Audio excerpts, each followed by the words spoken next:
It's been a week, hasn't it? I mean, every day we wake up and check out the news to find out what the latest has happened.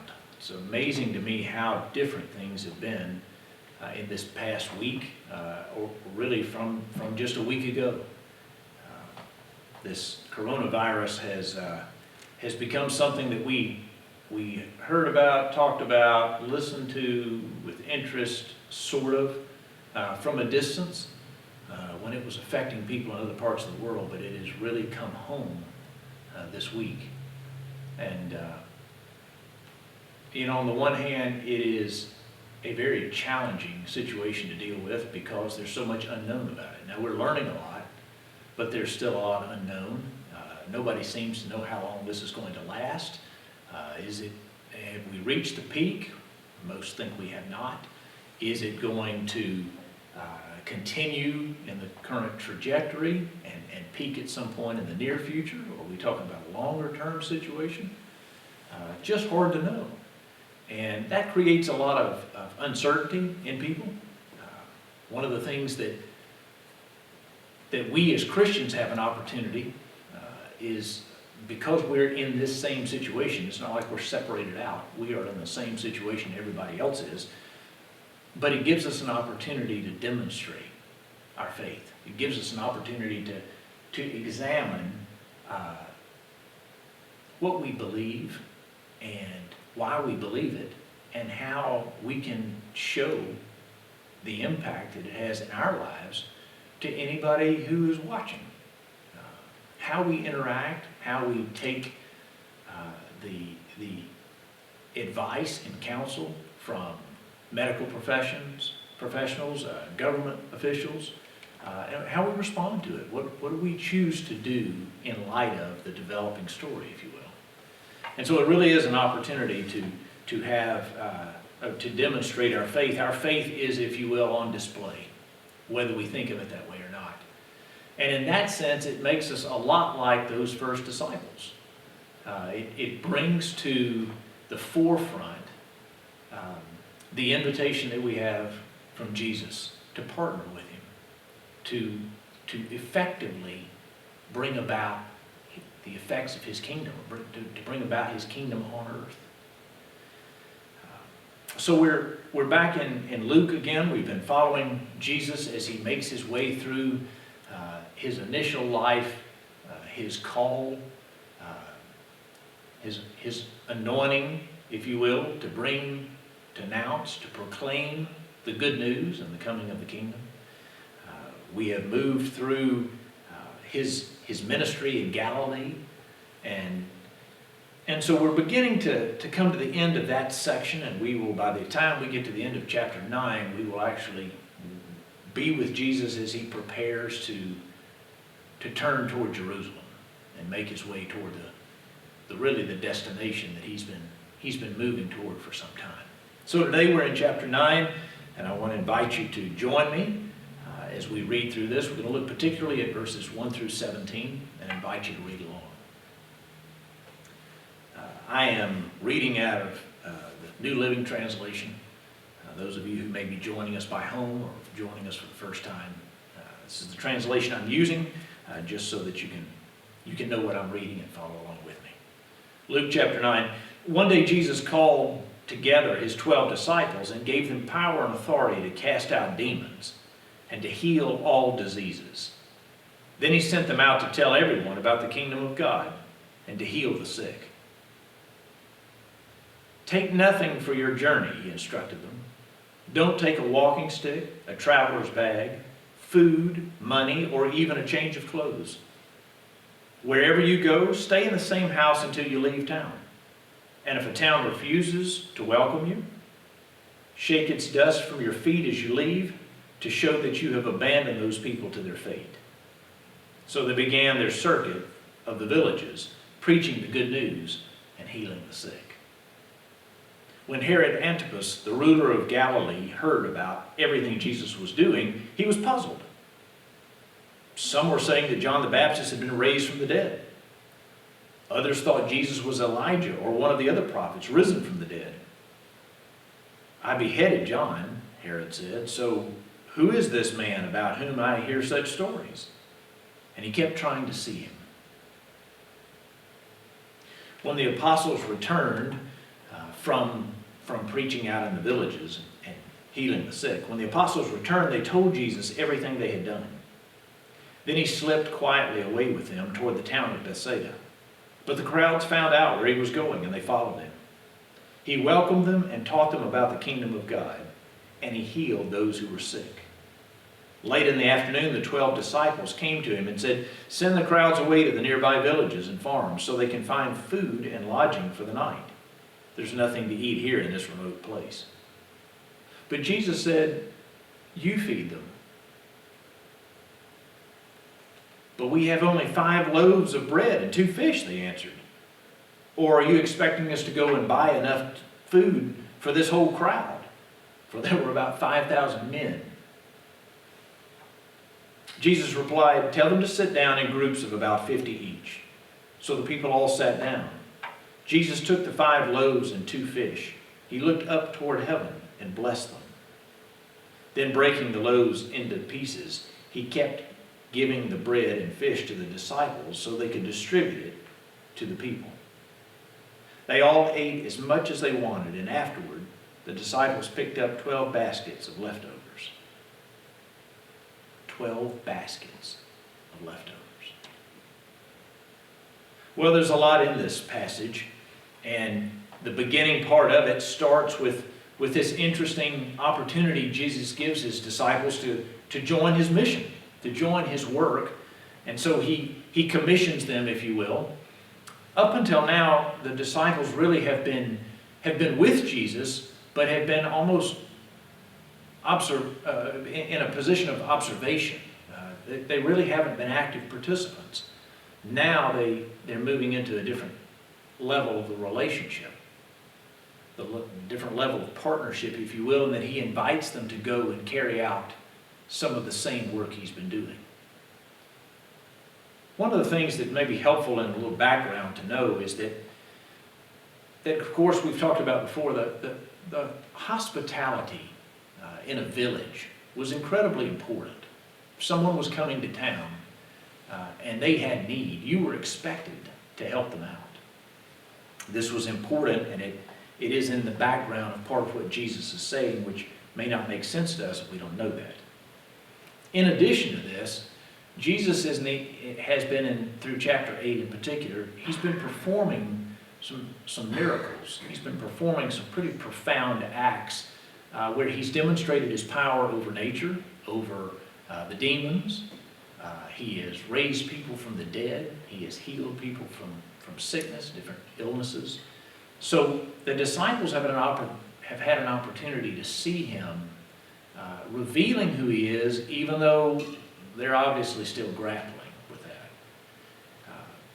Now he has an opportunity to say that to them, okay, you go out and do what I've been doing, but he gives them some interesting instructions first. You know, when we think about going out on a mission trip, even if you're going overseas, I mean, you don't take a lot of things with you, but you take the necessities, right?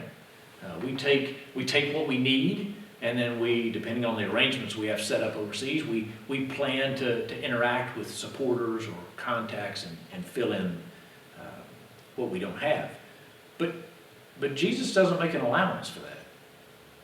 He says, take nothing for your journey. And then he spells it out. Don't take anything. Don't take a stick, a bag. Don't take money. Don't even take a change of clothes. Can you imagine hearing this from Jesus?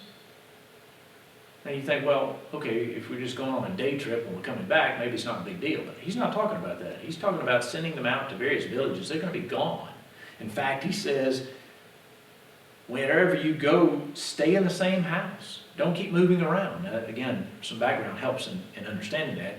Apparently, there were some in that day that were traveling around, not the disciples of Jesus, but there were people that were traveling that would go town to town, and they would take money that was offered to them, and they would put it in a bag and keep it. In essence, they were maybe not getting rich, but they were making money off of the villagers. They had an opportunity then to live off of that in the future. Jesus is working against that. He doesn't want them to rely on the generosity of the people in town, other than just exactly what they need, which means they're going to have to depend on the Lord to bring about in the hearts and minds of the people they visit the willingness to contribute, the willingness to demonstrate that hospitality. So he says, take nothing with you, and don't leave from house to house. In other words, don't move around and try to get additional money from different people. Don't give any kind of indication that you're trying to take advantage of those folks. You depend on the Lord. And then this business about shaking its dust from your feet. Again, the purity laws that were in place, normally you would clean off the dust of your feet as an act of self-purification, a way of keeping yourself ritually clean. Jesus says when you go into one of these towns, if they don't accept you, then it's not an issue of you being defiled.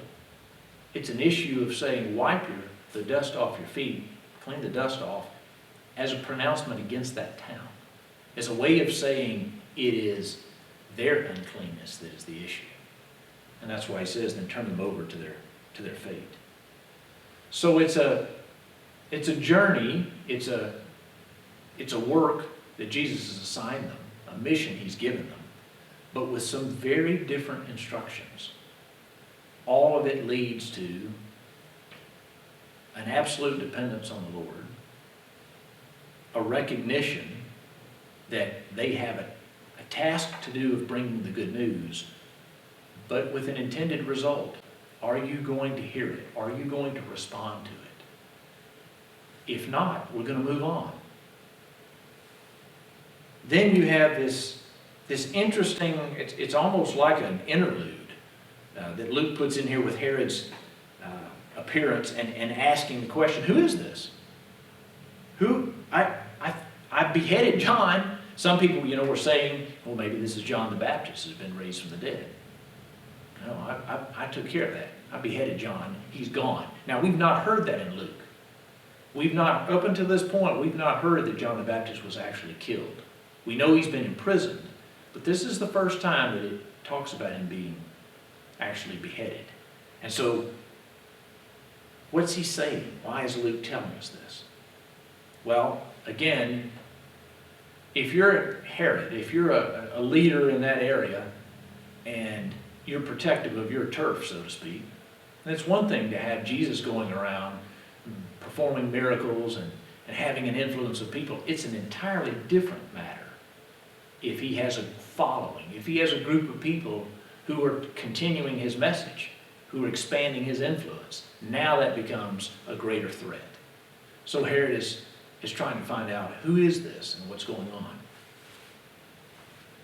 It's put in the middle of these stories about the disciples going out to do this work of Jesus, and then the feeding of the 5,000, as a way of reminding us that even at this point in the journey, Jesus is still very much about his identity and getting his followers, particularly those closest to him, to understand who he is and why he's doing what he's doing. If they are going to be commissioned to continue his work, they're going to need to know fully who he is. Now he recognizes that in this stage of the game, he's been telling us all along, their faith isn't ready, they aren't prepared yet, they don't fully grasp who he is. And in fact, their faith needs to be tested, because we've seen in some of the previous stories that even though they seem in some ways to understand, to get who he is, then they turn around and say something or do something that reveals they don't have a clue. They still have so much to learn. So Jesus is giving them an opportunity to take it a step up, really to move into the next phase of their development, his disciples. And he sends them out. Now, verse 6, so they began their circuit of the villages, preaching the good news and healing the sick. The implication there is they were successful. The authority, the power that Jesus had given them, that came from the Father, obviously was working.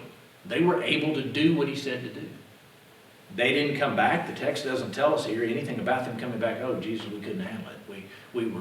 We didn't have what we needed. They didn't provide. They didn't take care of us. This just didn't work. There's no indication of that. As a matter of fact, it had to have been working. Otherwise, Herod wouldn't have been so concerned about what was going on. And yet, even though they were experiencing the power of God through them, even though they were effective in their developing faith, in partnering with Jesus, if you will, when we reach the story about the 5,000, totally turned on its head.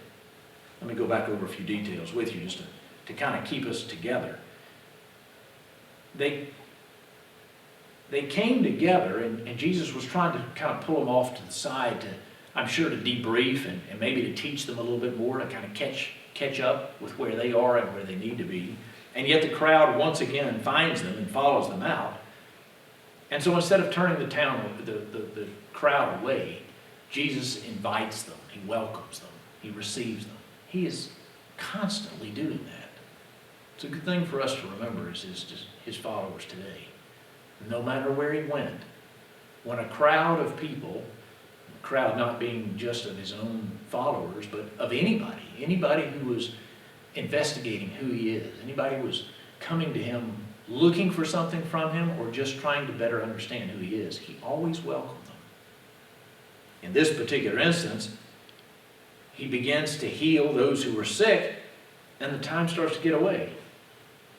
They find themselves late afternoon and they realize, okay, there may be towns nearby, but we're not in a place where we just have food readily available to us. So they say, hey, Master, you got to send these people so they can get food. Jesus says to them, you feed them. Well, can you imagine? I mean, it'd be like me saying to you in here, if some people walked in and said they were hungry, well, you guys feed them. We don't have any food. Okay, maybe we have some crackers, but I mean, we don't have food stored up in here. Well, they didn't have anything either. They were in a much different situation. I'm giving a light example of that, but you're talking about 5,000 people. They don't have food to feed. And so they immediately start thinking, I'm sure, as we might be tempted to think. Matter of fact, I think we are tempted to think this more often than we might like to admit. Jesus, we've got to send them away. We've got to give them an opportunity. There are towns nearby. They could get there and get the supplies that they need, but we don't need to keep delaying them here because it's going to get dark. You feed them. What's he thinking? We don't have food to give them. One of them says, but we have only 5 loaves and 2 fish, they answered. Or are you expecting us to go and buy enough food for the whole crowd? I mean, this is the same group of people that Jesus just sent out to do his work, and he instructed them not to take anything. Not even a change of clothes. Now he wants them to feed 5,000 people. Where is that going to come from?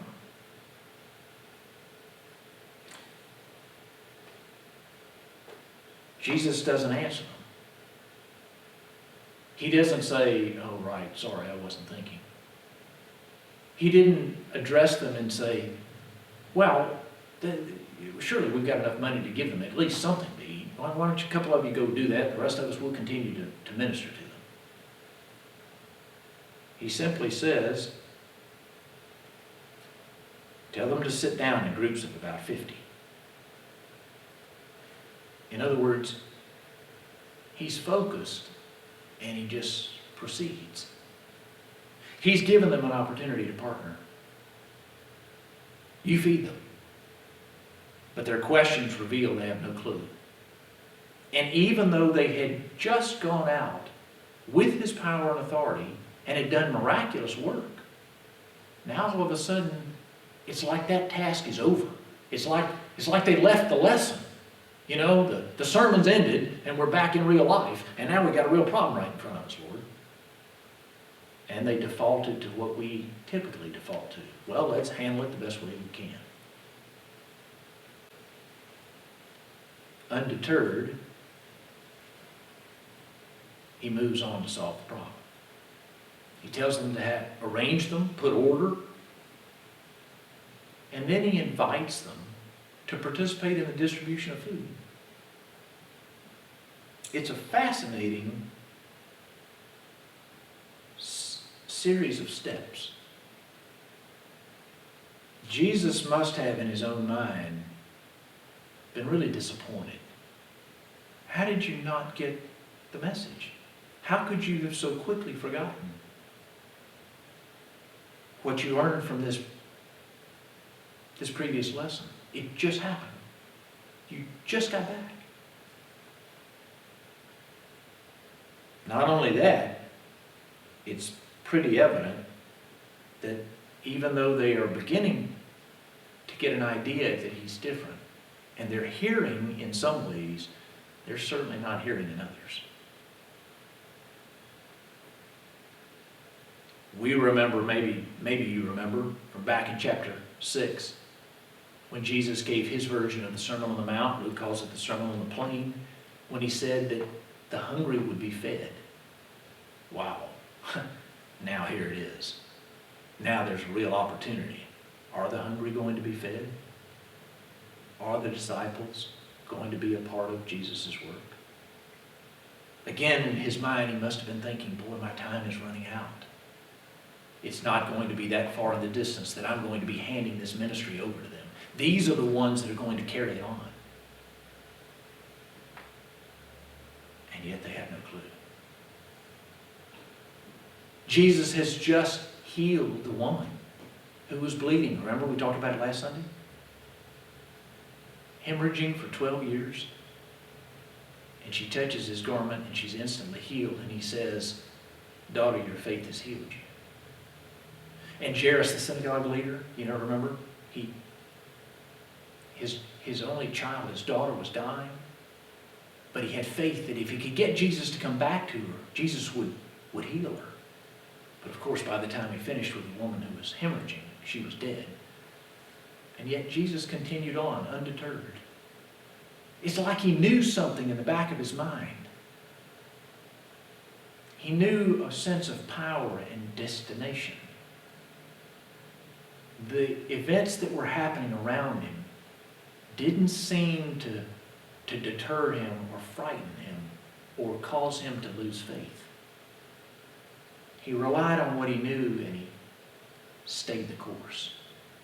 The determination is incredible. And that's what he's doing here. But just like Jesus in so many instances, even when we don't get what he's doing, even when the disciples then and now fail to see, fail to remember, fail to incorporate all of what we've been taught, he doesn't just chastise them and leave them. He invites them to be a part of what he continues to do. And in this story, he says, okay, you be a part of the organization. I'll provide from the Lord, from the Father. You be a part of the distribution channel. Maybe through doing it, it will begin to sink in. It's an amazing way that our Lord shows how merciful he is, how focused he is, and how determined, again, I keep using that word, but how determined he is to help us grasp who he is, what he's about, and our part in it. So they distribute these 5 loaves and 2 fish to 5,000 men. Again, I mentioned this, several Sundays ago. It's easy to read these stories and just kind of read through them and kind of look for the moral of the story, the punchline. But I want to encourage you to take some time and think about, put yourself in this story. Imagine you being one of those disciples and you being right here, a group of us, and Jesus standing right here and Jesus handing us 5 loaves, 5 loaves and 2 fish. Maybe we'll get 1 loaf. I don't know, maybe he splits them in half and you get a half or just a portion. But there's not any other food. It's not like you've missed something. You can see the whole of it, and he hands it out and says, go distribute it. And yet there's 12 of you. And as he hands out the pieces, there just seem to be more pieces. And as you start to hand them out, you come back for more, there's more to be given. Imagine what you would be thinking. I try to grasp what I would be thinking. The text doesn't tell us anything about their discussion. Maybe there was no discussion. Maybe they were so busy trying to hand it all out, they were having a difficult time processing it. Maybe they weren't even thinking. I don't know what they were trying to understand. But it's difficult to believe that in such an actual activity happening, anything other than sheer amazement, anything other than a radical rearranging of their previous understanding. Surely that was going on. And then at the very end, we read that after they had distributed and everybody had eaten as much as they wanted, the 12 disciples picked up 12 baskets of leftovers. I don't think that was a coincidence. What was Jesus teaching them? Not only did God provide in amazing abundance, a phenomenal demonstration of power, obviously a demonstration of power that Jesus appropriated because of his firm belief in who God is, the one who created everything from nothing. Surely enough food to feed a mere 5,000 people is nothing when you've created everything. And so Jesus, in his secondhand knowledge of that, appropriates that power. He understands the mission that God has given him. He understands the desire to bless others and help them know who he is and what's possible and what's available to them. That power flows through him. The same power, again, that he had already given them when he sent them out. Now, as if to wrap up this lesson that he's trying to teach them, after all that they've distributed, they have a basket for each of them left over.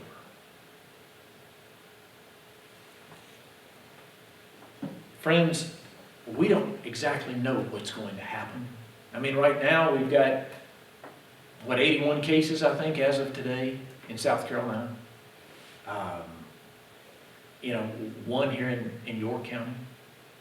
So in some ways it's very easy to downplay or to feel like, well, these 15,000+ cases in America, these 201 deaths, I think it is now, across the country. Well, we don't have that right here. Maybe we're going to be shielded from it. Maybe we're going to be immune to it. How do we know? This explosion of cases over the last week or so across America, nobody saw this coming. Maybe people here in our state, maybe people here in this county contracted it a week ago because, well, many of us are now taking extreme measures of isolating or avoiding crowds. For example, we're not meeting here in church. Not because we don't have faith that God will take care of us, but because the medical professionals and the government officials have told us, look, that we've watched what has happened in China and Korea and other places, and this is the way to stop it. So we've begun to take heed of that. And maybe that's why it's not exploding in South Carolina. Maybe that's why it's not exploding quite as much in York County.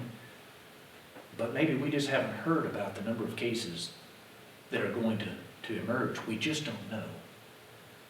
There's enough evidence across the country and in other places in the world that tell us if we're going to love our neighbor, if we're going to demonstrate what God's called us to do, and that is to pay attention to the needs of others and not just take care of ourselves, then we need to take these steps.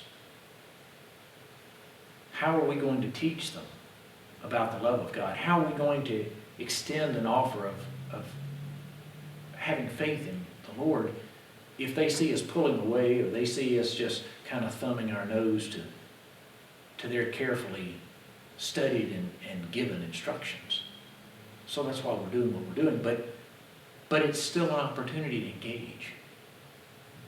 Needs are going to become more apparent. You know that.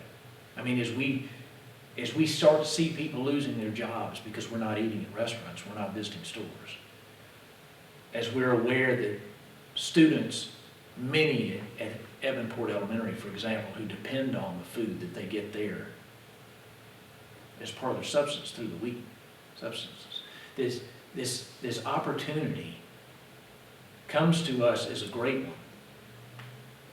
We need to take care of ourselves. How are we going to help others if we're not taking precautions of our own? But are we paying attention? Are you and I intentionally looking out every day in our neighborhood for our literal, physical neighbors? Are we beginning to make preparations like we talked about at the end of the sermon last Sunday? Are we beginning to collect what we have? The abundance, maybe at some point, depending on how this turns out, we may have to sacrifice. But just from our abundance, we have enough that we could collect to really provide for those who are in need. Beyond just our church, we're of course checking on seniors and those that are maybe more vulnerable than the average. But beyond our walls, beyond our small congregation, this may be a wonderful opportunity for us to demonstrate that we count on the provision of this same God. If He could multiply 5 loaves and 2 fish to feed 5,000, are we willing to look at what we might give up as an opportunity for God's power once again to be on display?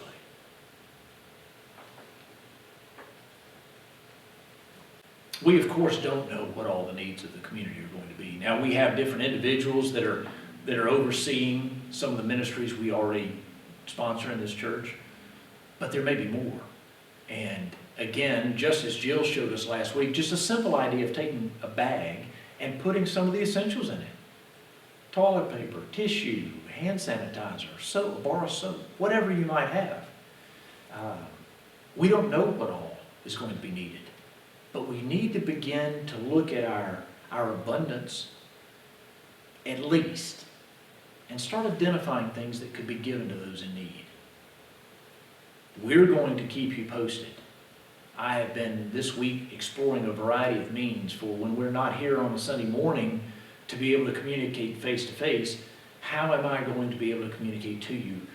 Obviously, we have texting, we have phone calls, we have emails, and by the way, if you're watching this and you want to be a part of our email distribution, you can go on our website and send an email directly to the church and give us your name and your email address, and we'll add you to our distribution list. But we're looking at other means as well. I may well communicate with you through videos like this. I'm looking at other forms of social media or teleconferencing apps that we may be able to communicate that way. That may sound like, good grief, Reed, you're really overreacting. Is it really going to get that bad? I don't know. But I'd far rather be prepared and begin to look at the ways we can stay connected just in case. The other big disadvantage of not meeting here in person with everybody, as smart and precaution as that is, we miss the fellowship. We miss the time together. And so I'm looking at how can we use some of these teleconferencing tools that are available to us to connect. And maybe we will do that in the near future. More to come. I'm learning a lot right now. I appreciate some of what you're doing out there. You guys are partnering with me. But I think the first thing we need to remember today is that God is not surprised by this. He is not appalled by it in the sense that we don't have any options to do anything with it. He may be appalled at our inaction. He may be disappointed, if nothing else. And so I appeal to you today. Move this up on your priority list. Let's all begin to start thinking and praying actively. Lord, how do you want to use me? How do you want to use us? We have an opportunity to contribute to this financially. You can give online. Any money we're collecting obviously goes into the same pot, and we're going to use that as the Lord leads us to continue this work. So the fact that we're not meeting doesn't have to stop you. If you've been a cash giver and you're not really into the online giving, well, you can mail it to us. There's still ways to contribute, financially as well as tangible material. But don't forget, this God who did such amazing work long ago is still available to do that kind of work today. The question is, are we willing to do the work of faith to partner with Him? He's given us an amazing invitation, an amazing opportunity to truly be about His business with Him. That's what we're focusing on right now. And I invite you to join in. Again, I'll be back in touch with you just as quickly as I can to begin sharing the means we're going to stay in touch with each other. Use what you have for now, and don't forget to pray. It's the most powerful weapon we have, and it's the most powerful tool we have to demonstrate to a world that's fearful and hurting, we have an unbelievable resource. Would you pray with me?